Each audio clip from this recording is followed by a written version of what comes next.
A Course in Miracles, Chapter 14, Section 9, The Reflection of Holiness. The atonement does not make you holy. You were created holy. It merely brings unholiness to holiness, or what you made to what you are.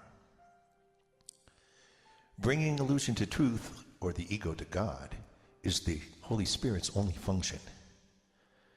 Keep not your making from your Father, for hiding it has cost you knowledge of Him and of yourself. The knowledge is safe, but where is your safety apart from it?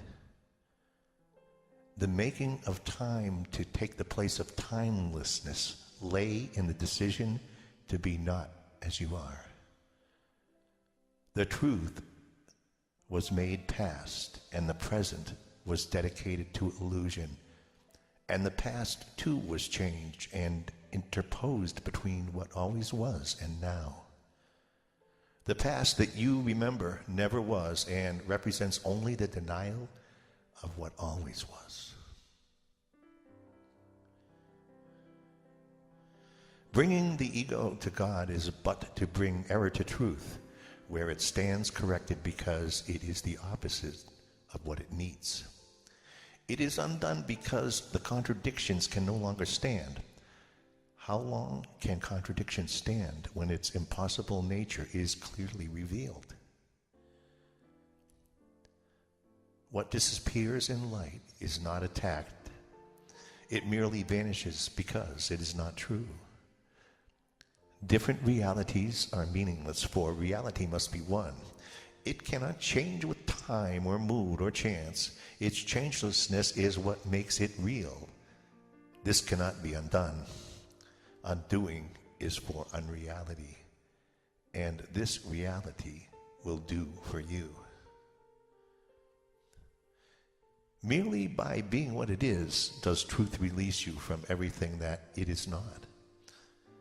The atonement is so gentle you need but whisper to it, and all its power will rush to your assistance and support. You are not frail with God beside you, yet without Him you are nothing. The atonement offers you God.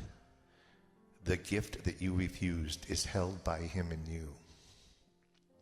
The Holy Spirit holds it there for you. God has not left His altar, though His worshipers placed other gods upon it. The temple still is holy, for the presence that dwells within it is holiness. In the temple, holiness waits quietly for the return of them that love it. The presence knows they will return to purity and to grace. The graciousness of God will take them gently in and cover all their sense of pain and loss with the immortal assurance of their Father's love. There, fear of death will be replaced with joy of life, for God is life, and they abide in life. Life is as holy as the holiness by which it was created. The presence of holiness lives in everything that lives, for holiness created life and leaves not what it created holy as itself. In this world, you can become a spotless mirror in which the holiness of your Creator shines forth from you to all around you. You can reflect heaven here, yet no reflection of the images of other gods must first dim the mirror that would hold God's reflection in it. Earth can reflect heaven or hell, God or the ego.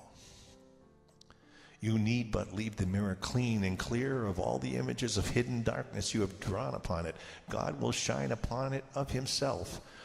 Only the clear reflection of Himself can be perceived upon it. Reflections are seen in light. In darkness they are obscure, and their meaning seems to lie only in shifting interpretations rather than in themselves. The reflection of God needs no interpretation. It is clear. Clean but the mirror, and the message that shines forth from what the mirror holds out for everyone to see, no one can fail to understand. It is the message that the Holy Spirit is holding to the mirror that is in Him.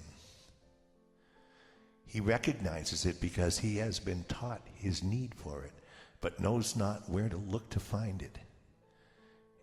Let him then see it in you and share it with you.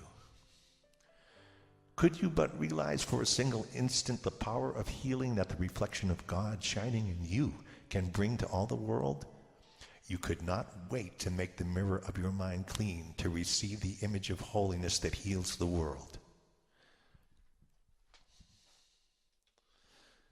The image of holiness that shines in your mind is not obscure and will not change.